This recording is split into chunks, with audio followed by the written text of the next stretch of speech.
Bonjour à tous, bienvenue sur notre chaîne YouTube. Alors aujourd'hui, on va vous présenter Cyprien Vera Charvillon, qui travaille pour Kix, une société qui a une activité dans la blockchain. Donc bonjour, présentez-vous. Bonjour Thibaut, je m'appelle Cyprien Vera Charvillon. Je suis donc responsable des ventes et marketing chez Kix. Je suis diplômé de Cage, j'ai fait un double diplôme avec Polytech. Et donc aujourd'hui, Kix est une start-up française d'une dizaine de personnes, basée à la fois à Marseille et à Paris. On a été recrutés dans le cadre du programme cybersécurité de Thales à Station F. Du coup, est-ce que tu pourrais nous définir la blockchain assez simplement en quelques minutes? Alors, assez simplement, c'est un registre de preuves distribué sur un ensemble d'ordinateurs avec des caractéristiques importantes. Ce registre est sécurisé, immuable et distribué. D'accord, et en quoi ça constitue une révolution aujourd'hui? On en entend beaucoup parler dans l'actualité. En quoi c'est une vraie révolution? Alors, c'est une révolution dans le sens où on était plutôt sur un modèle basé sur Internet où on pouvait copier l'information. Et la vraie révolution justement de la blockchain et du Bitcoin qui en est à l'origine, c'est de pouvoir justement échanger de la valeur sans la dupliquer. D'accord, donc c'est-à-dire que par exemple des films, on peut les télécharger illégalement, les copier, les coller, les musiques c'est pareil. Et avec la blockchain, ça c'est plus possible. Alors, tout dépend. L'idée de la blockchain, par exemple, par email, je vais t'envoyer un fichier, tu vas pouvoir le dupliquer. Ouais. Avec une blockchain, le but, c'est, notamment les bitcoins, que quand je t'envoie un bitcoin, ce bitcoin, je ne puisse pas l'envoyer à quelqu'un d'autre. D'accord, donc il n'y a pas de risque de blanchiment, enfin de fausser l'argent, enfin de la doubler. Voilà, tout à fait. Et l'essence même de la blockchain, c'est d'avoir un consensus qui est distribué, qui ne repose pas sur une entité centrale. D'accord, très bien. Et du coup, donc, pourquoi est-ce que tu as choisi le secteur de la blockchain, tes études, de ton orientation professionnelle? Alors, c'est quelque chose qui m'est venu personnellement. Quand on est étudiant en école de commerce, il faut être curieux, et donc je me suis intéressé au Bitcoin assez tôt. D'abord pour tous les aspects un petit peu plus orientés sur les aspects monétaires. Et puis j'ai eu l'occasion de rencontrer Kix, une start-up marseillaise. Et donc je me suis orienté d'une manière plus professionnelle sur cette technologie. D'accord, et du coup, donc, Kix a été fondé quand? Alors, Kix a été fondé en 2014, sachant que c'est un projet qui est issu du CNRS, donc sur une idée qui a débuté autour des années 2010. D'accord, et donc qu'est-ce que vous proposez? Est-ce que c'est fonctionnel dès aujourd'hui? Alors justement, c'est notre grosse force, c'est qu'on travaille sur des solutions qui sont fonctionnelles et prouvées. On utilise les caractéristiques les plus simples de la blockchain et celles qui fonctionnent. Et donc Kix, c'est une technologie qui permet d'embarquer des preuves de confiance dans tout type de fichiers, quel que soit leur format. Et donc l'idée, c'est de ne pas avoir besoin de recourir à une infrastructure pour les vérifier, mais que ces fichiers soient autoporteurs de leurs preuves. D'accord, alors j'avais entendu qu'il y avait une entreprise qui permettait justement de vérifier par exemple des CV, des diplômes, oui, qui servaient de matière en fait pour vérifier que par exemple toi tu as bien fait Cage Business School, oui. Et donc avec la blockchain, si on met ce CV, ce diplôme sur la blockchain, il n'y a plus besoin de cette entreprise qui va vérifier tout ça. Alors, tout dépend. Il y a des sociétés aujourd'hui qui gèrent leur propre plateforme ou des blockchains privées. Nous, l'idée, c'est de dire toutes ces preuves vont être dans le document.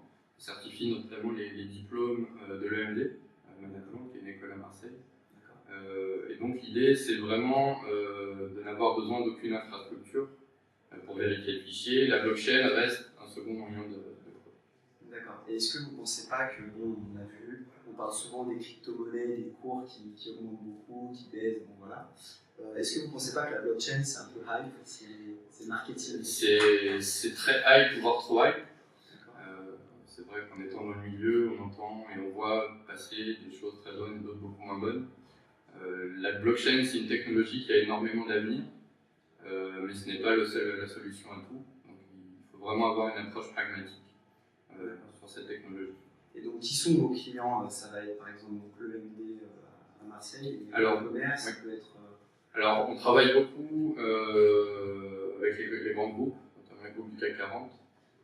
On certifie notamment la communication corporate et financière de groupes comme EDF. Donc l'idée, c'est de sécuriser leurs communiqués de presse et les rendre vérifiables à n'importe qui. On travaille avec Thales sur des projets liés à la maintenance et à la logistique. Avec le groupe SNCF, nous avons collaboré également avec GRT Gaz, beaucoup de gros groupes, principalement sur des secteurs logistique maintenance, banque assurance, et également tout ce qui est dématérialisation ou preuve de conformité. Et donc vous êtes combien pour faire fonctionner votre société? Alors aujourd'hui, nous sommes 10 personnes, donc la partie technique à Marseille et la partie business à Paris, et on s'appuie sur un réseau de partenaires intégrateurs qui intègrent directement notre brique technologique dans leur solution. Et du coup, donc, j'avais entendu que vous étiez allé au CES à Las Vegas en 2017 et en 2018. Du coup, est-ce que vous pouvez nous raconter pourquoi? Est-ce que vous avez été invité? Est-ce que vous y avez fait? Alors, la première édition pour nous a été le CES 2017. On est allé y présenter une application qui s'appelle Photoproof. On va même pouvoir faire une démonstration là. J'ai vu sur votre site. Voilà. Donc l'intérêt de Photoproof, c'est de pouvoir prendre une photo. Donc c'est comme un appareil photo classique.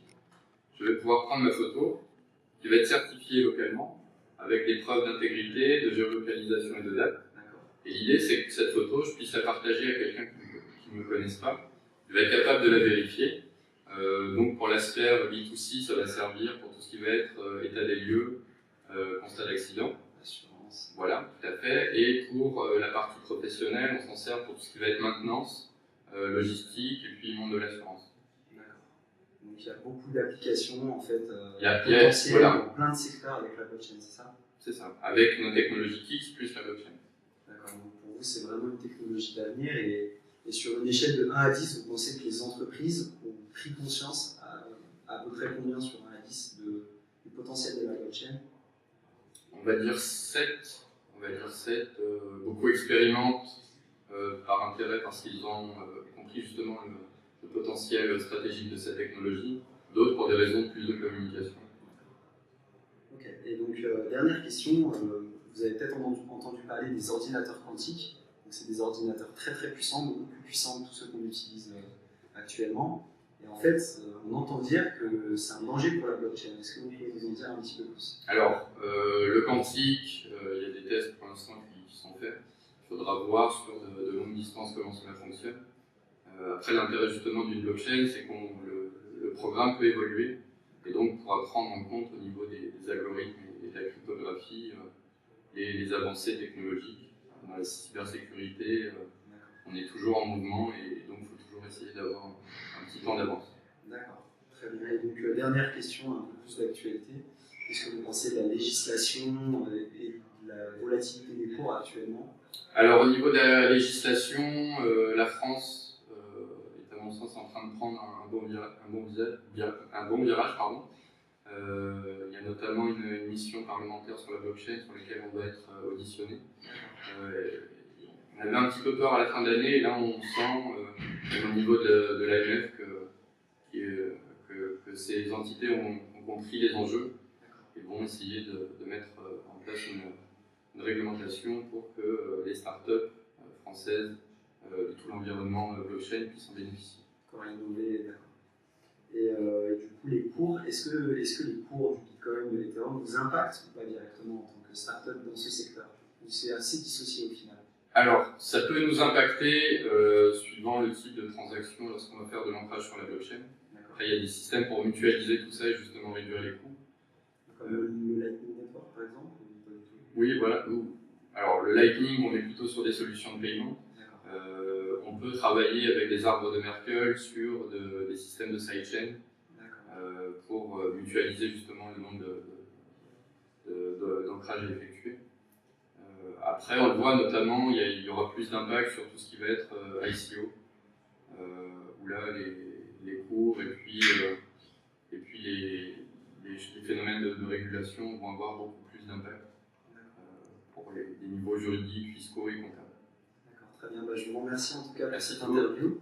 Nous mettrons nos liens de réseau en description. N'hésitez pas à nous suivre pour plus d'interviews et puis à aller voir le site de Kix. Merci, bonne journée. Merci.